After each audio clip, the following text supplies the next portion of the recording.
Hello my scrappy friends and welcome to my channel today. It is the 1st of March and I am here with my take on the Scrap the Boys March challenge, which is this fun sketch. It was designed by Laura Whitaker and I love her sketches, I love her work and can't wait to see her back on YouTube. So I started with this Therese Collins paper that I've had in my stash for ages. I love it. I've been trying to find just the right layout and I just challenged myself to use it.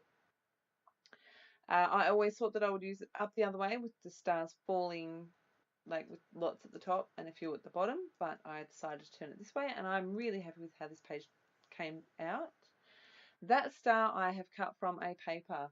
Tina, a very big thank you to you for the box of goodies that you sent me. I have cut into a couple of sheets of paper. This is one of them. It was the closest and almost only, not quite, but plain enough plain red that I could find in my entire stash. So I have used that to cut this star, and this was a star from the Silhouette Design Store, and I think it's just called Double Star, and I really love it. I am using my watercolors again. They're beautiful. I love them. I decided to run with red and gold as my main color scheme, and you will see that I add in a couple of blues in a little while, but first I'm just using the packaging technique and this beautiful gold watercolor, and literally I am just smushing the color on. I will change it up here. I'm going to paint it on. Now I have coated this page with gesso, but only where that circle was. So the very first thing I did was I grabbed one of my kids' plastic plates. We have not square plates, so that wasn't going to work. But I grabbed one of my kids' plastic plates and I traced around the outside of that. And then I think I went around with that stitch circle about 8 times. And you can see there where I've got the gesso.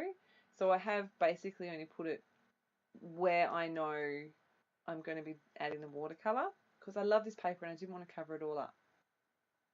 So you can see I have sped this bit up because it's just adding color.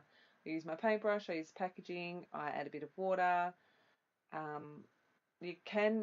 can tell on the actual page that I added a bit too much water in a couple of places and the paper's almost torn, but it hasn't, so I'm quite happy. I'm going to add in some red splatters here.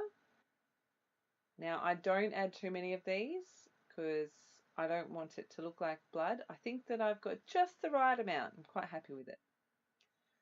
Add a few big ones and lots of smaller ones, and I kind of know where the star's going to be, so I'm kind of loosely following the shape of the star. Splatter, splatter, splatter. Add some gold, because of course with a gold and red colour scheme you need gold splatters as well, obviously.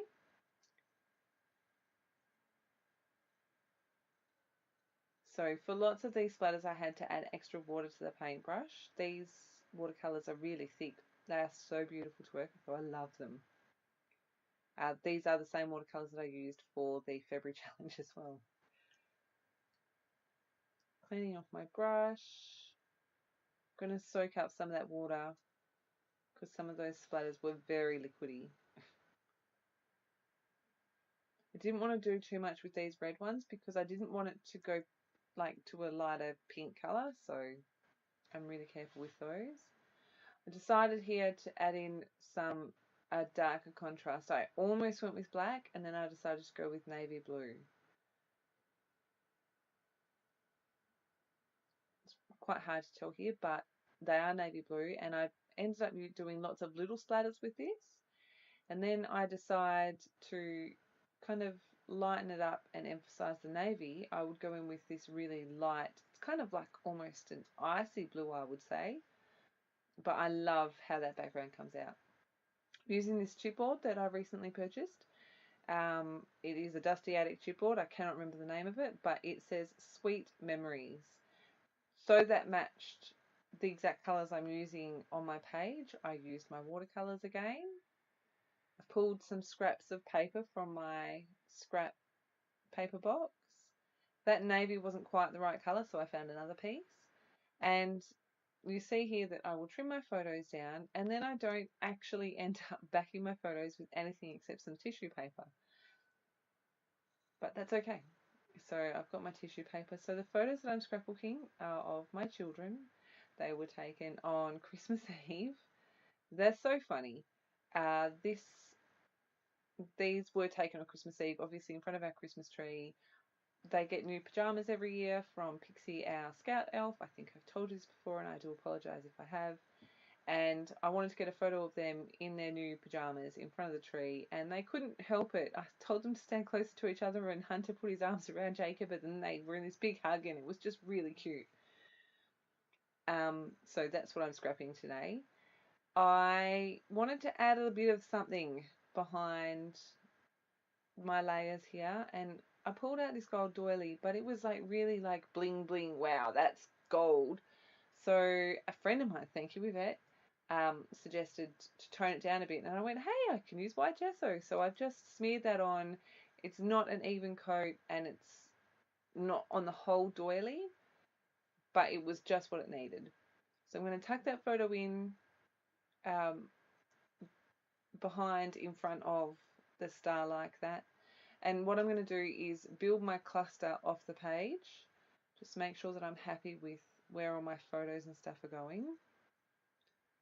Now, I think that only the right photo has got foam on it. I did create this a little while ago, and I can't really remember, if I'm being truthful. But I will flip it over in a minute, and you will be able to see exactly what I've done. Oh no, both of them have got foam. There you go, I told a lie. So I'm just sticking the star to the back of the photos. Wanted to make sure that part of the star stayed where I wanted it, so I've just cut another piece of foam, and I'm just sticking the paper exactly where I want it. I'm going to adhere that doily, and I'm just using liquid glue because of the foam, because of the gesso. I really wanted to make sure it all stuck. So on the sketch there's a couple of tags. Now I have sped this bit up because it's not that exciting. I'm sticking and moving things. I have cut just a couple of tag tops, and I've punched some reinforcers with, yeah, I've done the best I can. I really desperately want one of those We Are Memory Keepers punches because they're awesome. So you can see there on that tag, I just made it a bit longer. It wasn't quite long enough that it would stick where I wanted it to stick. So I've just grabbed a bit of scrap paper, used a bit of washi tape, and adhered that together so that I've got something to stick behind the photo. Decide that it's not in the right place, so I'm going to flip it over and re-stick it down. Looking at this layout now, that photo on the right hand side is a bit too tilted for what I would normally do, but that's what you get when you build your layers off your page. And at the end of the day, I'm really happy with this page. I'm glad I've got this little story told, and I'm glad it's in the album. I won a stack of flares from I can't remember who. I will link in the description box below. I was lucky enough to win all of their Christmas flares, so I'm using a whole set on this one page. One says "'Tis the season to shine" or something. One says "Be good, I'll take Santa," and I can't remember what the other one says. You'll be able to see it in the close-up, so. So I'm just sticking all my bits down using some adhesive. Wanted to bring some of that light blue up to the like to the top of the layers, so I'm just using some light blue thread, making a little nest.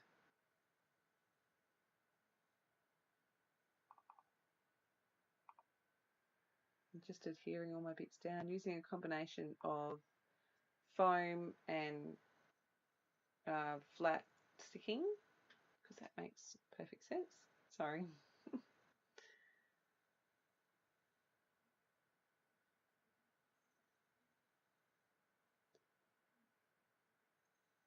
So it's the 1st of March already. How are you?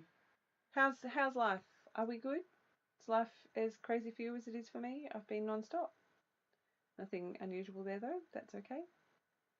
I'm currently on a cleaning frenzy in my house. I've signed up to a 20-day course to clean and declutter. So I've been trying to power through my tasks for each day. So you can see there that I'm just sticking all the bits down. I didn't want the whole star to be completely flat to the page, so I've only stuck parts of the arms, I think they're called, down. I don't know, the straight bits. I'm going to add my journaling, which reads, the way you two love each other is so special. Don't ever let that go, my boys. Christmas 2017 in the new PJs from Pixie. I'm going to add a little bit of red and white twine to those tags because they feel a bit naked to me.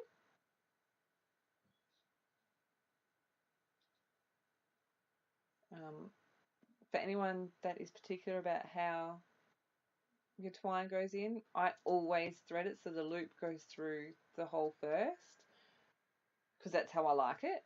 You'll see in the close-ups exactly how it is, but it took me ages to realise that that was the way I needed to thread it. So I'm just, yeah, if you have the same trouble as me.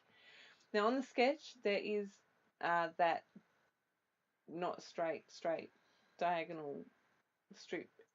On the sketch it's down the bottom. On my page I decided to put it at the top. It gave a bit